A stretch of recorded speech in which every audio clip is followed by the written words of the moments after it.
Ambassador Veltar stepped out of his ship onto Earth's surface for the first time. The blue world looked peaceful enough from space, but now he could feel something different in the air. His large, rabbit-like ears twitched nervously as he walked toward the United Nations building in New York. The Zephyrian diplomat had done this many times before. His people were known across the galaxy for finding new species and bringing them into the Galactic Trade Consortium. It was always the same pattern. New species were usually scared, confused, and grateful for guidance. They would accept a junior membership, learn galactic customs, and slowly earn their place among the stars. Humans should be no different. The scans showed they were young, barely past their first atomic age. They had only recently begun exploring their own solar system. Perfect candidates for a junior membership. Veltar entered the large meeting room where Earth's leaders waited. The moment he saw them, something felt wrong. These humans sat too still, watched too carefully. Their eyes followed his every movement in a way that made his fur stand on end. But he pushed down the feeling and began his prepared speech. "Greetings, people of Earth," Veltar said, his translator converting his words into English. "I am Ambassador Veltar of the Zephyrian Republic. I bring you wonderful news. The Galactic Trade Consortium has decided to offer your species a junior membership." The humans exchanged glances. Veltar noticed they seemed to communicate without speaking, small gestures and looks that carried meaning. Most species needed time to process such big news. These humans looked like they had expected this moment. "This is a great honor," Veltar continued. "As junior members, you would be able to observe our trade meetings, learn our customs, and slowly prove your species is ready for full membership, so very few species receive this chance so early in their development." The human who seemed to be their leader, a woman with graying hair, leaned forward. "Ambassador Veltar, we appreciate this offer. How long does junior membership typically last?" "Usually, 50 to 100 of your years," Veltar replied. "It takes time to learn proper galactic behavior. Most species need this period to develop the right temperament for peaceful trade." The humans looked at each other again. That same silent communication happened. Veltar's ears drooped slightly. Something about their reaction bothered him, but he could not figure out what. "We accept," the woman said simply. "When do we start?" Veltar blinked in surprise. Most species asked hundreds of questions. They wanted to know about alien cultures, galactic law, trade regulations. These humans just accepted immediately, like they had already made their decision before he arrived. "You accept? Just like that?" Veltar asked. "Of course," the woman replied. "We've been waiting for this opportunity. We'll send our standard diplomatic trade delegation to your station within 3 months. Will that work?" Standard diplomatic? Trade delegation. The words sounded normal enough, but something in the way she said them made Veltar's whiskers twitch.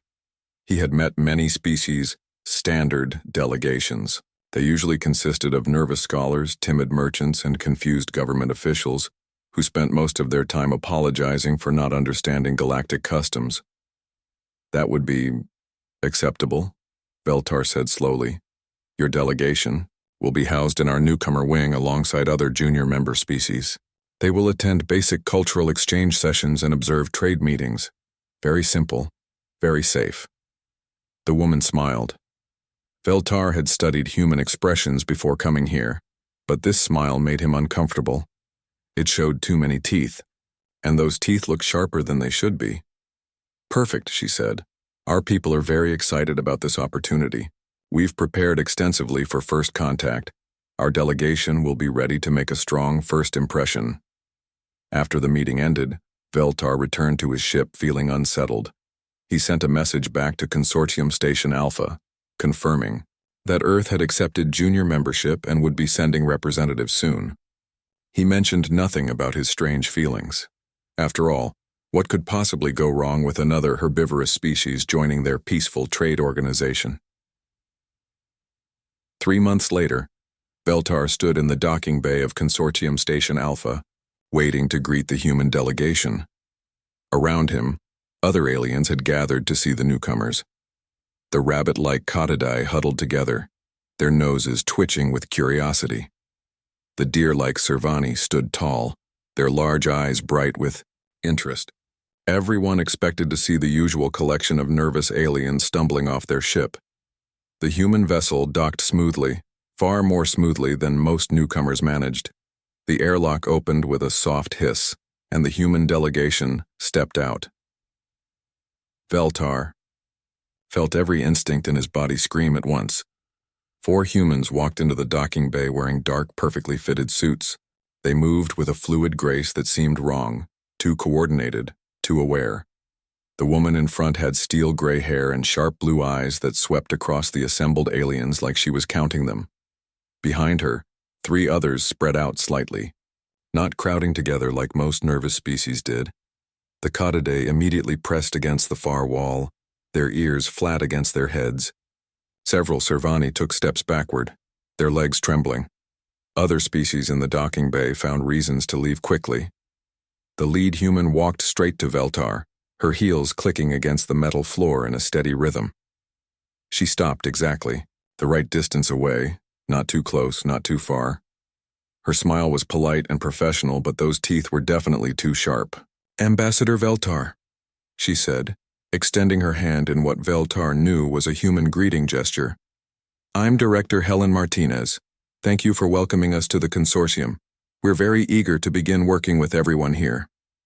Veltar shook, her hand trying not to notice how firm her grip was or how her eyes never stopped watching the room even while she spoke to him. "Director Martinez," he managed to say. "Welcome to Consortium Station Alpha. I trust your journey was comfortable?" "Very smooth," she replied. "My team and I are ready to get started immediately. We've done extensive research on the consortium and its member species. We're looking forward to productive relationships with everyone." Behind her, the other 3 humans had not moved from their positions, but Veltar noticed they had somehow arranged themselves so they could see every entrance to the docking bay.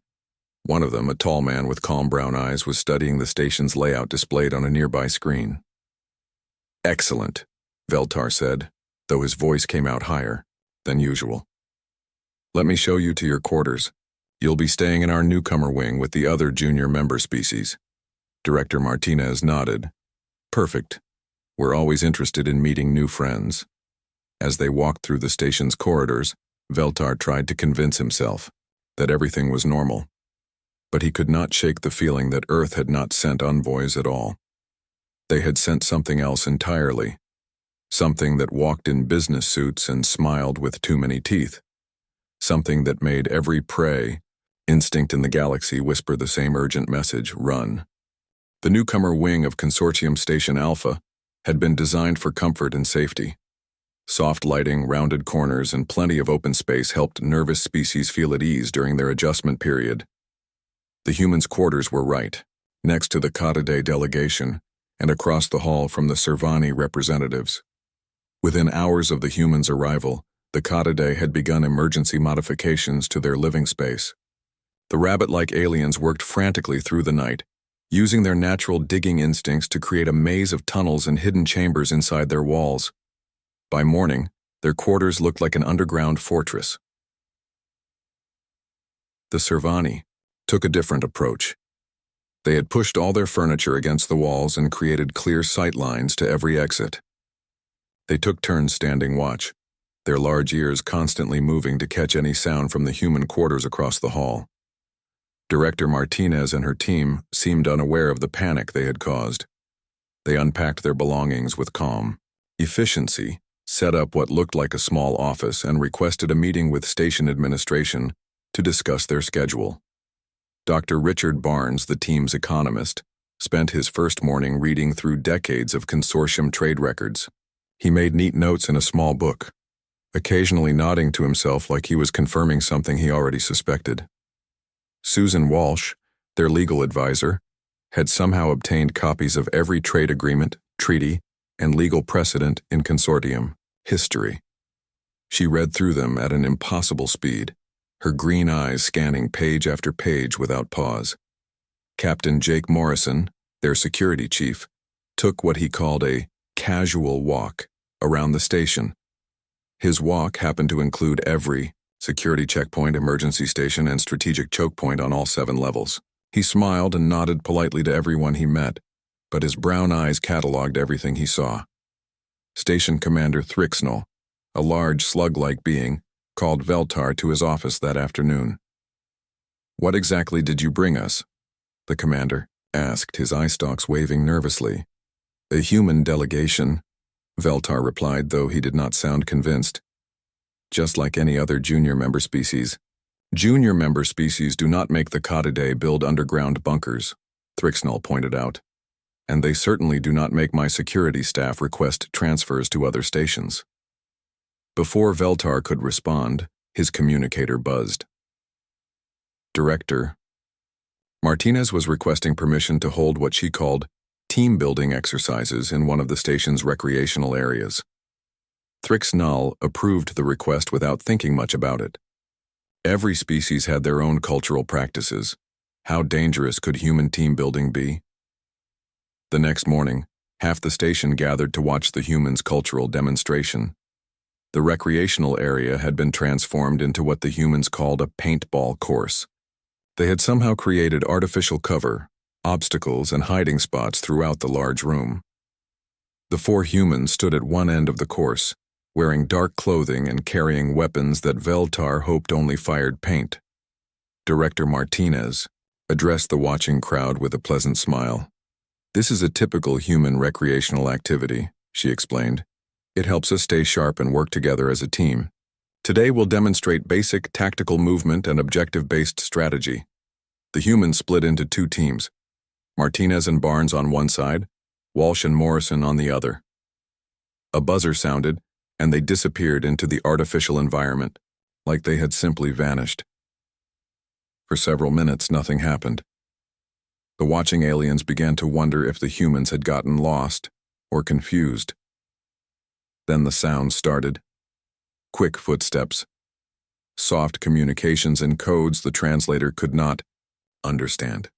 The whisper of movement through artificial cover. Occasionally, one of the watching aliens would catch a glimpse of a human moving between positions, but they moved so smoothly it was hard to be sure. Veltar found himself holding his breath, without knowing why. Beside him, a Servani delegate was trembling so hard his legs could barely hold him up. The Cottidae had not even attended, choosing to stay hidden in their tunnel system. The exercise ended with a series of paint impacts so quick they sounded almost like weapons fire. The humans emerged from cover, laughing and discussing what they called tactical improvements for next time. Dr. Barnes was wiping blue paint from his forehead, grinning as he explained to Captain Morrison how the flanking maneuver had been brilliant but predictable. Director Martinez was already planning modifications to make the exercise more challenging. The watching aliens had gone completely silent. Several consortium security officers were taking notes, though their hands were shaking as they wrote. "Any questions about human recreational culture?" Director Martinez asked the crowd. No one spoke. Most of the aliens were trying very hard not to make eye contact. That afternoon, the humans attended their first cultural exchange session. These meetings were designed to help newcomer species understand galactic social norms through gentle discussion and shared experiences. The session leader, a peaceful flower-like being named Petrixine, had prepared a presentation about harmony in trade relationships. She expected the usual questions about proper greeting customs and acceptable negotiation styles. Dr. Barnes raised his hand during the first slide. "When you say harmony, do you mean collusive price fixing, or are we talking about genuine competitive balance?" Petrixine's petals quivered slightly. "I'm sorry, I don't understand those terms." "Competitive balance," Barnes explained helpfully. "When market forces naturally regulate pricing through supply and demand competition, it's much more stable long-term than artificial price controls, though it can be harder on individual businesses during adjustment periods." Susan Walsh leaned forward. "Are there any antitrust regulations in consortium law?" "I noticed several. Trade agreements that might constitute market manipulation under Earth legal standards." "Market manipulation?" Petrixine asked weakly. "When larger entities use their position to unfairly control pricing or exclude smaller competitors," Walsh explained. It reduces efficiency and innovation. Most human economic systems have developed legal frameworks to prevent it. The other aliens in the session were staring at the humans with a mixture of confusion and terror. Terms like competitive advantage, market penetration, and hostile acquisitions filled the air as the humans discussed what they considered basic economic concepts. Captain Morrison raised his hand during a section about peaceful conflict resolution. What's your standard response time for security situations? Security situations? Petrixine repeated. Armed conflicts, raids, territorial disputes, that sort of thing, Morrison clarified. Dr. Barnes was mentioning earlier that unprotected trade routes tend to attract pirates. I was curious about your defense protocols. Veltar, who was observing the session, felt his ears droop completely. The humans were discussing interspecies violence like it was a weather report. They used terms like acceptable casualty rates and strategic defensive positioning, with the same casual tone most species use to discuss their favorite foods. By the end of the session, Petrixine had wilted noticeably, and 3 other alien delegates had quietly left the room. That evening, Veltar received a message from the Cotidae delegation. They were requesting immediate transfer to a different section of the station, as far from the humans as possible. The Servani sent a similar message an hour later. Director Martinez found Veltar in the station's main corridor that night. She approached with her usual professional smile, carrying a datapad filled with notes. Ambassador, she said warmly, I wanted to thank you for arranging such informative cultural sessions. My team has learned a great deal about consortium operations already. Learned what exactly? Veltar asked, though he was afraid to hear the answer. Operational efficiency data, security protocols, trade route information, member species psychological profiles, Martinez listed casually. Standard intelligence gathering for any new business environment. We like to understand the complete picture before we begin formal negotiations. Veltar stared at her. Intelligence gathering? Martinez looked surprised. Of course. You wouldn't enter a new market without proper research, would you? That would be incredibly irresponsible. She smiled that sharp-toothed smile and continued down the corridor, leaving Veltar alone with the terrible realization that the humans considered espionage a normal part of cultural exchange. In the distance, he could hear the Cotidae digging, frantically in their walls, making their tunnels deeper and more complex. Apparently, even their underground fortress did not feel safe enough anymore. Veltar began to wonder what other standard human practices they had yet to discover. 3 weeks after the humans arrived, Commander Thrixonol made his biggest mistake. He decided they were ready to observe their first trade negotiation. The meeting was supposed to be routine. The Helix Mining Corporation, controlled by the slug-like Gastropod Collective, needed to renegotiate shipping rates with the Antarian Transport Guild. Both sides had been arguing about prices for months without making progress. It was exactly the kind of boring, safe introduction to galactic trade that junior members usually attended. Director Martinez entered the conference room carrying a thick black folder. She set it on the table with a soft thud that somehow made everyone in the room look up nervously. Dr. Barnes followed with his own folder, then Susan Walsh with hers. Even Captain Morrison, who was supposedly just there for security, carried a datapad covered in notes. Thank you for letting us observe, Martinez said to Commander Thrixonol. We're very excited to learn about consortium trade practices. The Ikoi. Negotiation began normally. Helix Mining complained about high transport costs. The Antarian Guild explained why their rates were fair. Both sides presented charts and argued about fuel costs, route safety, and delivery schedules. It was all very civilized and very slow. Then Dr. Barnes raised his hand. Excuse me, he said politely, but I noticed something interesting in the shipping manifests you filed last quarter. The gastropod representative, a large slug named Blorthix, turned his eye stalks toward Barnes. You've read our shipping manifests? Oh yes, Barnes smiled. Along with your financial reports, fleet maintenance records, and insurance claims for the past 5 years. Very thorough documentation. The consortium keeps excellent records. A cold silence fell over the room. Veltar, who was also observing, felt his whiskers begin to tremble. Barnes opened his folder and pulled out several sheets of data. According to these numbers, the Antarian Guild is actually operating at a 12% loss on this route. Meanwhile, Helix Mining's profit margins have increased by 34% over the same period, mostly due to reduced transport costs. The Antarian Guild's representative, a bird-like being named Crixtal, nearly fell off his perch. "How do you know our operational costs?"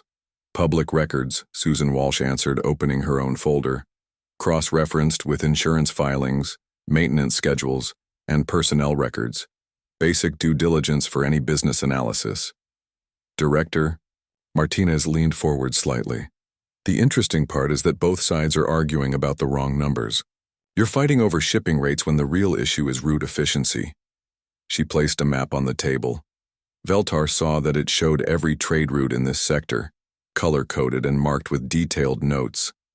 The current shipping route from Helix mining stations to Antarian processing facilities makes 3 unnecessary jumps. Martinez continued.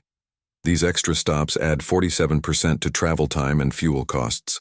A direct route would be shorter, faster, and safer." Blorthix's eye stalk swiveled to stare at the map. "That route passes through the neutral zone. No one uses that space." "Why not?" Captain Morrison asked casually. It's dangerous," Crixtal squawked. "Pirates, raiders, unmarked hazards, everyone knows to avoid the neutral zone." Morrison nodded thoughtfully. "How many actual pirate attacks have been recorded in that sector over the past 2 years?" The room went very quiet. "We don't exactly keep those statistics," Commander Thrixnall admitted. "We do," Morrison said, pulling out his datapad. 7 confirmed pirate attacks in the neutral zone over 24 months, all targeting unescorted civilian transports. Average cargo value of attacked vessels, 43 million credits. He looked up from his notes. Compare that to the current safe routes. 18 pirate attacks in the same period. Average cargo value, 67 million credits. The neutral zone is actually safer than your regular shipping lanes. Dr. Barnes nodded in agreement. Pirates go where the money is. High-traffic trade. Routes with predictable schedules and valuable cargo. The neutral zone is avoided by most traders, which makes it the least attractive target for piracy. Susan Walsh added, "From a legal perspective, the neutral zone is governed by standard spacefaring law. There are no special restrictions on commercial transit. The avoidance pattern seems to be based on tradition rather than regulation." Director. Martinez smiled her sharp-toothed smile. "So here's our assessment. The Antarian Guild is losing money on an inefficient route that's actually more dangerous than the alternative. Helix Mining is paying inflated transport costs while their margins suffer from delayed deliveries. Both sides are arguing about rate adjustments when what you really need is route optimization." She pulled out another document. "We've prepared a preliminary logistics analysis. New route reduces transport time by 39%, fuel cost by 28%, and security risks by approximately 40%. The Antarian Guild increases profit margins while actually reducing shipping rates for Helix Mining." Blorthix stared at the papers like they might explode. "You've prepared a logistics analysis for our business in 3 weeks?" "Standard operating procedure," Barnes said cheerfully. "You can't make informed decisions without proper data analysis." The negotiations that had been stalled for months were suddenly resolved in under an hour. Both sides agreed to try the new route, split the cost savings, and implement the efficiency improvements the humans had identified.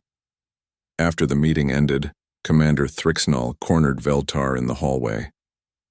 "What have you done to us?" the commander whispered urgently.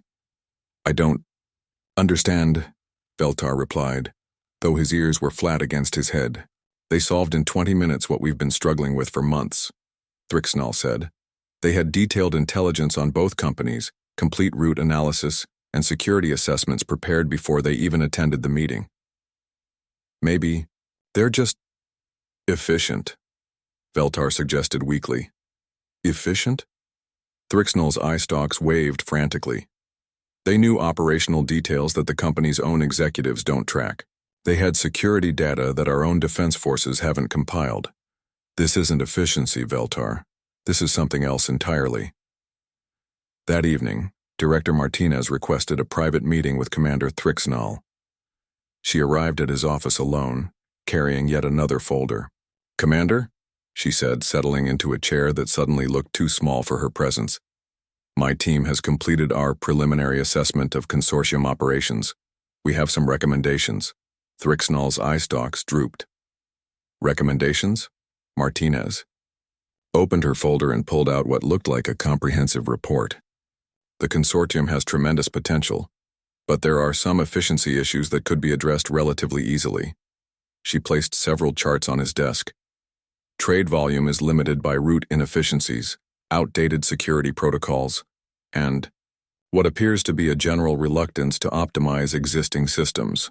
"Optimize," Thrixnall repeated numbly. "Maximize potential while minimizing waste," Martinez explained. "For example, the piracy problem in the Outer Rim could be solved completely within 6 months using existing resources." Despite himself, Thrixnall found himself asking, "How?" Martinez smiled that terrifying smile. "Make piracy economically non-viable. Right now, pirates target high-value cargo on predictable routes. Change the routes to be unpredictable, lower the average cargo value through distributed shipping, and increase the response time for security forces. Pirates are business people too. If piracy stops being profitable, they'll find other work." She pulled out another document. "We've also identified opportunities to increase overall trade volume by approximately 400% through better resource allocation and market development." 400%? Thrixnall gasped. "Conservative estimate," Barnes said, appearing in the doorway. "Could be higher once we factor in the compound effects of improved efficiency." Susan Walsh joined them, carrying her own stack of papers. "From a legal standpoint, everything we're suggesting falls within existing consortium regulations. We're just proposing better utilization of current frameworks." Captain Morrison was the last to arrive. "Security-wise, the proposed changes would actually make the consortium significantly safer, while reducing overall defense costs." Commander Thrixnall stared at the 4 humans surrounding his desk, each carrying detailed plans to completely transform the Galactic Trade Organization that had operated the same way for thousands of years. "Why?" he asked weakly. "Why are you doing this?" Director Martinez looked genuinely surprised by the question. "Because it's better for everyone.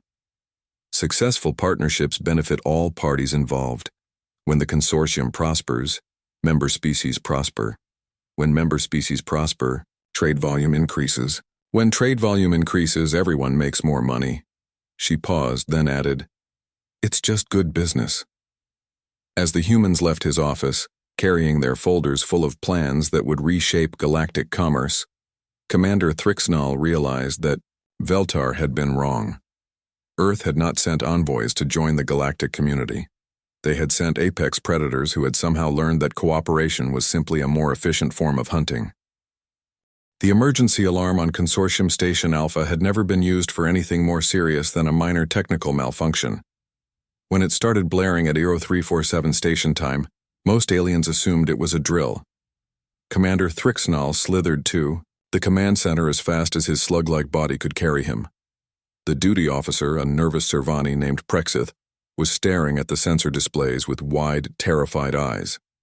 "Commander," Prexith stammered, "we're receiving a distress signal from Mining Station 7 in the Outer Rim." The main screen showed a grainy transmission from the mining facility. Commander Grothix of the Crystalline Collective appeared on screen, his rocky face cracked with stress fractures. "Station Alpha, this is Mining Station 7, the transmission began. "We are under attack by Shard Collective raiders. They have 6 heavy cruisers and are demanding surrender. We cannot hold them off. Request immediate assistance." Thrixnall felt his eye stalks droop. Mining Station 7 was 12 hours away at best speed. By the time any consortium forces arrived, the raiders would be long gone with their cargo. "Send a message to the nearest patrol fleet," Thrixnall ordered. "Tell them to proceed at maximum speed, but—" He did not finish the sentence. Everyone knew they would arrive too late. A calm voice spoke from the command center doorway. "Commander, we'd like to offer assistance." Thrixnel turned to see Director Martinez standing there, still wearing what looked like sleeping clothes but somehow managing to appear completely professional. Behind her, the other three humans were getting dressed while moving toward the command center. Director Martinez, Thrixnel said slowly, "This is a military situation. The raiders are heavily armed and extremely dangerous. Junior member species are not equipped to handle combat scenarios." Martinez nodded thoughtfully. "How long until your forces can reach the mining station?" 11 hours and 47 minutes, Prexith answered from his console. "The human vessel Determination can reach Mining Station 7 in 4 hours and 22 minutes, Captain Morrison said, checking his datapad. "We could provide initial support until consortium forces arrive." Thrixnel stared at him. "Support? You have 4 people and 1 diplomatic ship. The Shard Collective has sent 6 warships with a total crew of over 300 trained raiders." Dr. Barnes looked up from his own datapad, where he was reading files about the Shard Collective.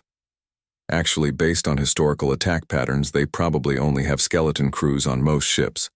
Standard raider practice is to maximize cargo space by minimizing personnel, likely total of 150 to 200 raiders total. Susan Walsh was reading legal files about the Outer Rim. Mining Station 7 is technically in contested space. Any vessel has the right to provide aid under Article 7 of the Spacefaring Safety Act. Director Martinez turned to Thrixnel. "Commander, we appreciate that you're concerned for our safety, but humans have experience with this type of situation. We'd like to help." Against every instinct he had, Thrixnel found himself agreeing. Maybe the humans could evacuate the mining station's crew before the raiders destroyed everything. The human ship Determination left dock 23 minutes later. As it disappeared into hyperspace, Thrixnel wondered if he had just sent 4 beings to their death. 4 hours later, the communications array picked up transmissions from Mining Station 7. Commander Grothesix appeared on screen again, but he looked completely different. The stress fractures in his rocky face had smoothed out, and his crystal formations were glowing brightly. "Station Alpha," Grothesix said. "This is Mining Station 7. The situation has been resolved. The human vessel arrived approximately 1 hour ago." Thrixnel felt his eye stalks perk up with relief. "Excellent news, Commander. How many of your people did the humans evacuate?" Grothix looked confused. "Evacuate? No one evacuated, Commander. The humans helped us defend the station." The main screen switched to external views of Mining Station 7. Thrixnel expected to see damage from the raider attack. Instead, he saw a fortress. The mining station had been transformed completely. Debris from the mining operation had been arranged into defensive barriers. Emergency lighting had been repositioned to create blind spots for approaching ships. Even the mining equipment had been reconfigured into what looked like improvised weapon systems. "How did they do this so quickly?" Prexith whispered. Commander Grothesix continued his report. "The humans arrived during the initial raider approach. The female human, Director Martinez, took command of our defense coordination. The others distributed themselves throughout the station." "Took command?" Thrixnel repeated weakly. "She was very polite about it," Grothesix explained, "but her tactical knowledge was far superior to mine. The security human, Captain Morrison, helped us position defensive systems. The economics human calculated optimal resource allocation for sustained defense. The legal human provided communication, protocols for dealing with the raiders." A new voice came over the communication system. Director Martinez appeared on a smaller screen, speaking from what looked like the mining station's command center.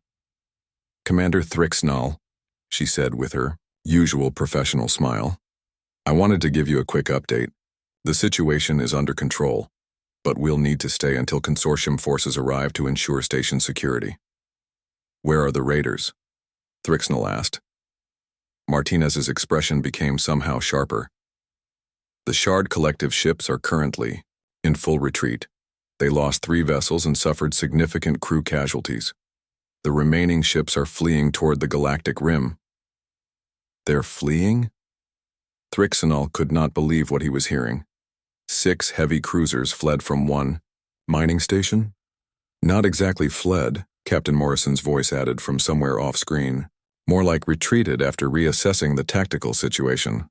The screen switched to show external views of space around the mining station. Debris fields marked where 3 raider ships had been completely destroyed.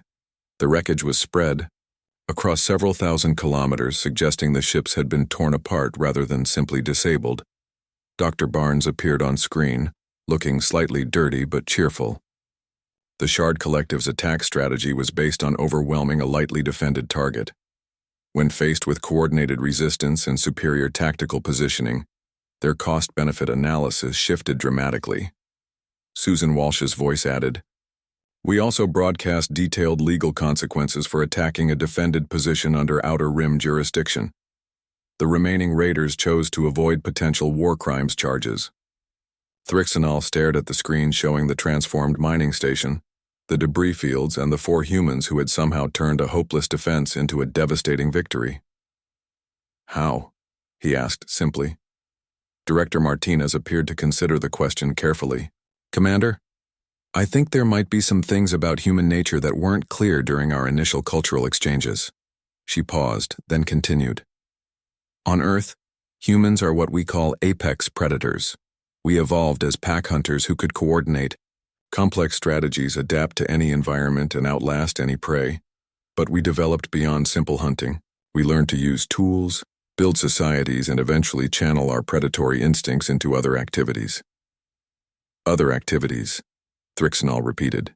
"Business, diplomacy, problem-solving," Martinez explained. "The same instincts that made us. Successful hunters made us successful at everything else. Pattern recognition, strategic thinking, resource management, threat assessment. These are all survival skills that humans develop naturally." Captain Morrison appeared on screen, wiping grease from his hands. "The thing is, when humans face a threat, we don't just defend. We eliminate the threat permanently. That's how apex predators survive. You don't let dangerous prey escape to hunt again." Dr. Barnes nodded from his position. The Shard Collective's business model was based on easy targets and low resistance.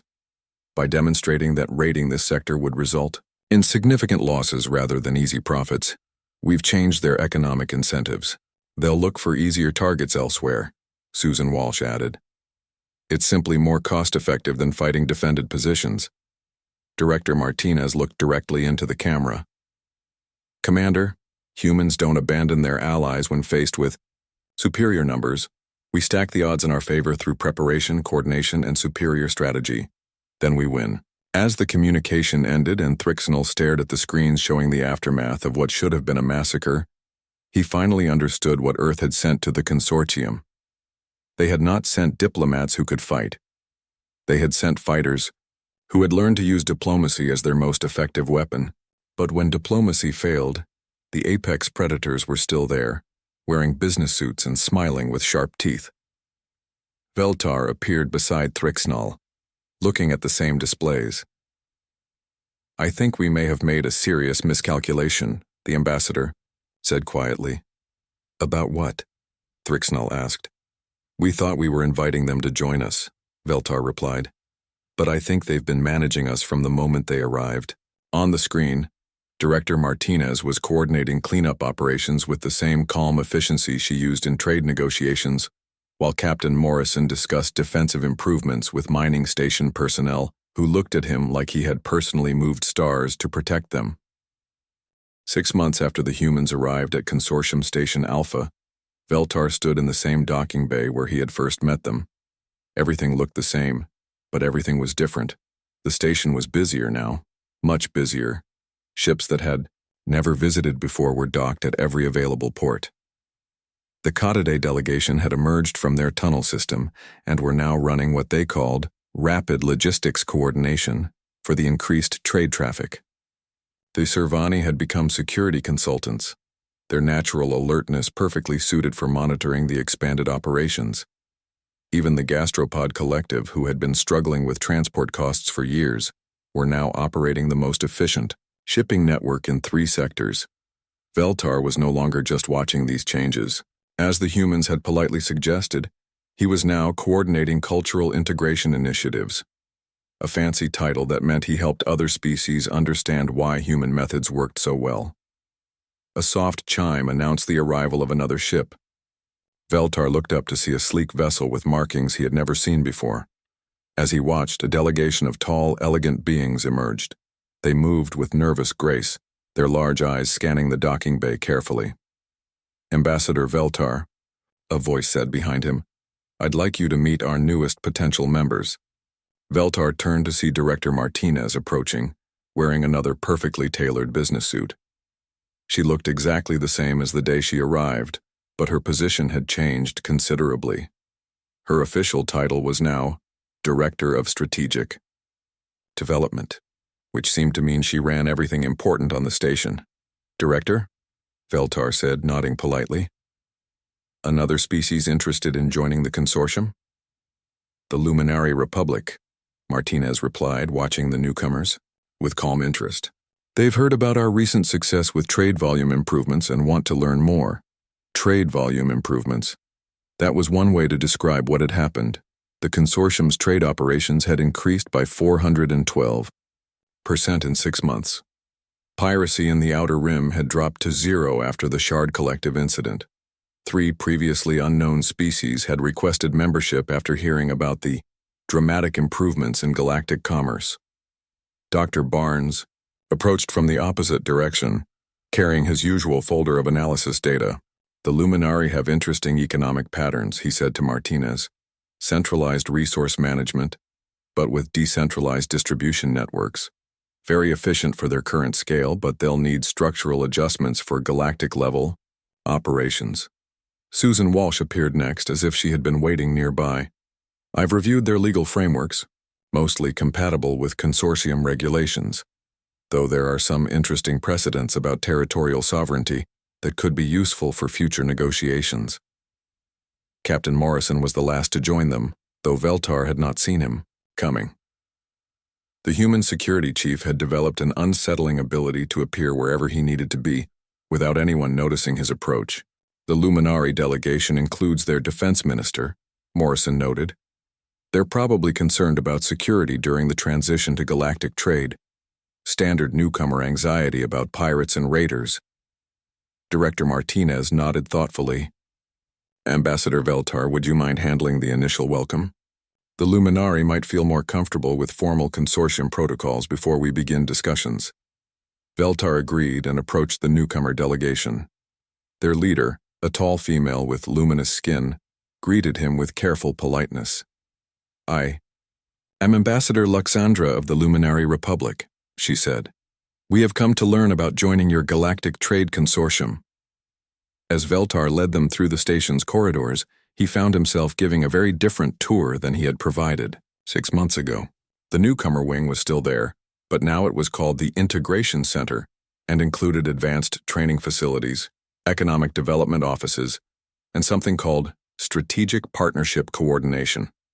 "The consortium has expanded significantly in recent months," Veltar explained. "We now offer comprehensive support for new member species, including economic analysis, security consultation, and cultural integration services." Ambassador Luxandra's large eyes took in everything they saw. The corridors were filled with beings from dozens of species, all moving with purpose and efficiency that had not existed before the humans arrived. "This is very different from what we expected," she admitted. "Our intelligence report suggested the consortium was a relatively small organization focused on basic trade agreements." Veltar paused at an observation window overlooking the main Trade Coordination Center. Below them, hundreds of beings worked at stations managing commerce across multiple sectors. At the center of the operation, Director Martinez moved between different work groups, providing guidance and coordination with calm efficiency.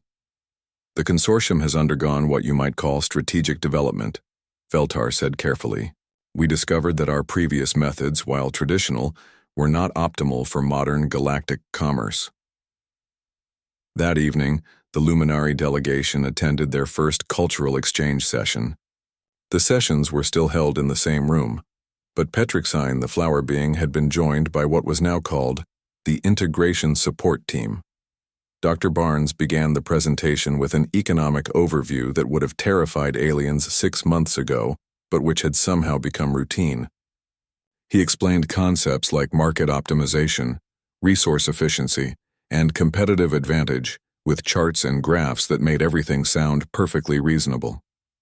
Susan Walsh followed with legal frameworks that protected member species' rights while encouraging what she called productive cooperation.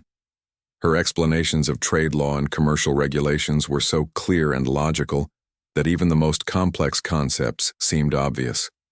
Captain Morrison discussed security in a way that made interstellar commerce sound as safe as planetary travel. He mentioned threat assessment, risk management, and defensive coordination, like they were normal parts of any business operation. Finally, Director Martinez addressed the Luminary delegation directly. The consortium's primary goal is to help every member species achieve their maximum potential through galactic trade. We've found that success is much easier to achieve when everyone works together efficiently. Ambassador Luxandra raised a graceful hand. Director Martinez, may I ask what exactly happened to create these improvements? Our information suggests the consortium operated very differently until recently. Martinez smiled, that sharp-toothed smile that had once terrified every alien on the station. Now it just looked friendly and professional. We learned some new approaches from recent member species, she said diplomatically. It turns out that many traditional methods could be improved through better organization and strategic thinking. After the session, Veltar found himself walking with Ambassador Luxandra toward the visitor quarters. She was quiet for several minutes before speaking. Ambassador Veltar, she said carefully, the humans we met today, they are not actually junior members, are they? Veltar considered his response. 6 months ago, he would have insisted that of course the humans were junior members, just like any other newcomer species. Now he understood things differently. The humans hold advisory positions throughout the consortium, he said finally. They have proven very effective at helping us improve our operations. Advisory positions, Luxandra repeated thoughtfully. Director, Martinez oversees strategic development. Dr. Barnes manages economic analysis. Susan Walsh coordinates legal frameworks. Captain Morrison handles security coordination, Veltar explained. But they always work through official consortium channels and respect our traditional governing structures. What he did not mention was that every major decision made by those traditional governing structures somehow aligned perfectly with human recommendations, or that species throughout the galaxy were beginning to request consortium-style trade agreements, which inevitably included human-designed efficiency improvements. The next morning, Commander Thrixnell called Veltar to his office. The commander's quarters had been redecorated with what he called operational efficiency improvements. Multiple data displays showing trade flows, security reports, and economic analyses that updated in real time. The Luminari want to sign a full membership agreement, Thrixnell announced. They've offered to implement all recommended organizational improvements and accept complete integration with our new systems. Veltar was not surprised. Every species that spent more than a few days on the station came to the same conclusion. The human approach to galactic commerce was simply more effective than anything that had existed before. There's something else, Thrixnell continued. 3 more species have requested membership in the past week: the Resonance Collective, the Void Swimmers, and something called the Silicon Hegemony. All at once? Veltar asked. Apparently, word is spreading about our success, Thrixnell said. Species are hearing that consortium membership leads to dramatic improvements in trade volume, economic stability, and security. Through the office's windows, Veltar could see Director Martinez in the corridor below, talking with a group of alien merchants. They were listening to her with the same intense attention that every species showed when humans explained business concepts.